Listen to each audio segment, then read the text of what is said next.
The path of least resistance. I heard you say last session that the path of least resistance is not always the easiest path. Oh, how's that feel? Awesome, yeah. And that means... Well, Esther was arguing with us in the dressing room about it. Because...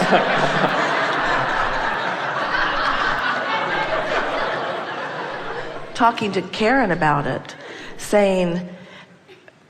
the easiest thing seems like it has ease in it. And ease and least resistance sort of feel like they go together. So she said, I hope someone will ask about that. So, go ahead. Well, and so then I'm also hearing this ease part. And they don't, as Esther maybe was saying, that they don't seem to agree with one another. And it doesn't seem right to me that you take the ease part, that the path of least resistance isn't always easiest. And I'll speak to my own experience on it. I'm currently writing the screenplay, and I practiced law for several years and had a successful career, and I left it. And I am now in debt. I'm through the savings, but my gut keeps telling me to write. And I wake up with heart palpitations, all sorts of stuff. And I've gone to the ER for heart palpitations. Like, it's been a really challenging experience. Just a little aside, that's not the path of least resistance. Okay. But so at the same time, though, it all seems worth it. And in my gut, it keeps telling me go. Keep writing, keep working. And my fears tell me to stop, but my gut keeps saying go, keep going, that this resistance should not stop you, that you are on the right path, that things are going to work out, just keep writing. And so for me, the path of least resistance, that's at least the way I'm thinking of it, is to keep following my gut and keep that inner impulse. Keep writing, Raul. You're on the right path. You have the support of friends and family. Even though it may not feel that way, it's there. And just keep writing.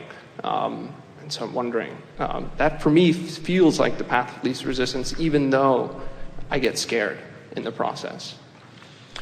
Well, a number of things we want to say to you, and we'll sort this out in a way that you'll feel it happen.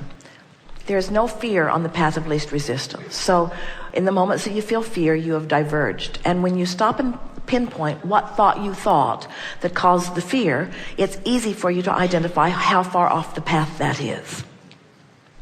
The next thing that we want to say is that when we consider this basis of the path of least resistance, and we consider the two perspectives that you potentially hold.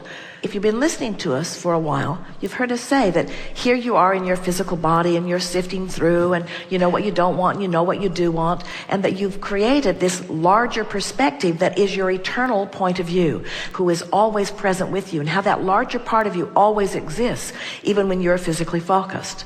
So isn't it logical to consider that as you are looking at a moment in time, considering an idea or considering your situation, that there are two perspectives considering it.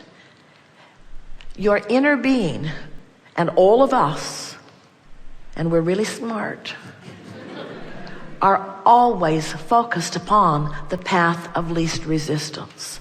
And when you're not, you feel resistance to that path. Isn't that make sense? In other words, when we know where you're going and you're going in opposition to it, you're going to feel the discord of that. Let's say it again in a way that you can hear it more clearly. The source within you is always focused on the path of least resistance.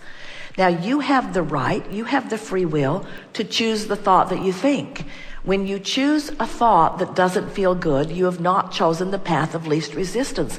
The source within you does. So now you kind of get that, don't you? Mm-hmm. So source is always looking in a way that's the path of least resistance. Am I or am I not? And if I don't feel good, it's pretty obvious that I'm not choosing the path of least resistance.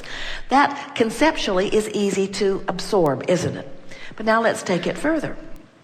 Your inner being is always looking long and broad, while you may be looking at the specifics of something that you are living. That's why when you go general, you always come into alignment. When you go general, it's easier for you to disengage from the specifics that are out of alignment. So this is the process. It's the process of writing, you know it is. It's the process of everything effective that you've ever done. You reach, feel slight discord, reemerge into alignment, then reach again. Maybe there's still discord, reemerge into alignment, then reach. Maybe there's discord, reemerge into alignment, until eventually you have molded the clay of this enough that you can feel that you've carved out a way, you have carved out the path of least resistance for the source within you to go there. You see how it works? The source within you is looking for the clear line. What do you do when you write? You start with a plot. You identify characters, and if you will allow it, they will write their own lines every single time. If you have cleverly and clearly enough defined them, in fact, they will continue to write the plot. The very best writing is not writing where you've already decided the beginning, middle, and end of the very best writing is when the plot evolves as the characters define it through the clarity of your focusing in their lives. Isn't that right? Yes. So you start out with a general premise, really general. Audiences are going to love it. It's really going to be interesting. It's going to feel good as it unfolds. Really, really, really general. Now, who would I like to participate in this? What do I know best?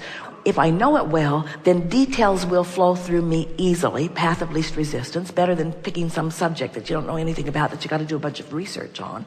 So I pick some subject that I know plenty about, but I stay in this general place, and then I identify who my characters are, and I identify them so clearly that when they interact with each other, they know exactly how to behave. It's the path of least resistance.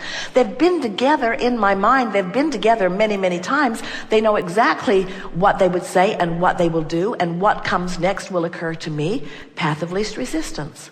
Path of least resistance. So the click is that path is an emotional path. And it's not me going to the ER or even writing. It's the emotional perspective that I'm cultivating, that try to get into that generally positive place and allow it to happen. And when I went to the ER, I was definitely not in a generally... That general place is, I'm really good at this. That general place is, I have a very agile mind that formulates words really easily, that logically understands where things are going. I am perfect for writing. That's your general. I'm perfect for this. I am really, really good at this. I also really, really want it. Now, this is all stuff that you're thinking of from your physical perspective. When you focus upon things that are pleasing to you, what happens is you allow yourself the joining of that broader perspective. So then your confidence and your clarity is doubled and tripled and quadrupled and so on. In other words, exponentially, you become so much more clever, so much more insightful. Things begin to occur to you. The fog lifts up off of you. You feel the sureness and the certainty, and you have these wonderful moments where actually it begins to feel like you don't care if anybody else ever gets in on this party or not, because it feels so satisfying and fulfilling to you. But as it begins to unfold, it becomes evident to you that you've really got something really good going on that's really going to dovetail with the other intentions that you've held. What we're really saying to you here is that you want your first, foremost, dominant intention to be to have that rendezvousing clarity party with that broader perspective. Revel in the writing. So many people have sat before us and ask us questions because they've written something and now they're trying to market it, and they want to know what the path of least resistance is. They think they need to learn about marketing, or they think they need to learn about the marketplace. They think they need to poll the audiences, or they think they need to be in the right place at the right time. They think they want to cast a broader net. They want to find a way for more people to be involved with them. And we always tell them something very different from that. We tell them, write another book. Writing another book is the best way to get the book you've written published. Because in order to write the book, you have to be in vibrational sync with everything that you are. And when you're in vibrational sync with everything that you are, the universe is delivering to you the path of least resistance to get you to every place that you want to be, you see. clear, isn't it?